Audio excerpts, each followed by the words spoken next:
మీకు మరి మెటీరియల్స్ ఇవి ఉన్నాయి కదా, ఇప్పుడు రేకులు కావచ్చు, ఇవంతా ఎక్కడి నుంచి తీసుకొచ్చుకున్నారు? వాటికి రీటైల్ షాప్ సెపరేట్ గా ఉంటదండి? ఆహా, అక్కడ నుంచి మీరు తీసుకొచ్చుకొని ఈ షెడ్ అనేది నిర్మించుకున్నారు.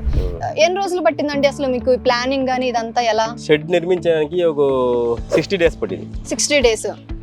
దానికి సెపరేట్ గా ఉంటారండి మీకు కొలతలు ఇవంతా? మీకు కావాల్సినట్టు డిజైన్ చేసుకున్నారా లేకపోతే ఎలా అండి? మా ఐడియానే, మీ ఐడియా, మా డిజైన్ అంతే.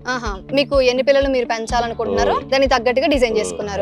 సో ఇక్కడ అందరికి తెలుసుకోవాల్సిన విషయం ఏంటంటే సబ్సిడీ గా ఉంది. మరి మీరు అసలు సబ్సిడీ ఉపయోగించుకున్నారండి? మాకు సబ్సిడీ బేకలేదు మేడం, విచారిస్తే దాని ఏమేమో ప్రొసీజర్స్ చాలా ఉంది.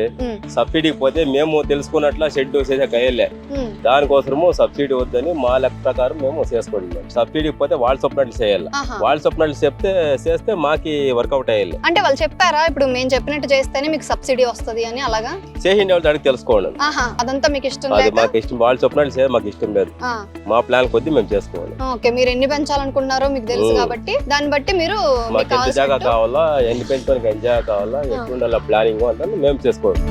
Own plan. ఇప్పుడు మీకు నచ్చినట్టు పెంచుకోవడానికి వాళ్ళు ఇచ్చేదానికి సబ్సిడీకి అట్లయితే ఇవ్వరా? బాస్ వాలా, బీ ద బాస్.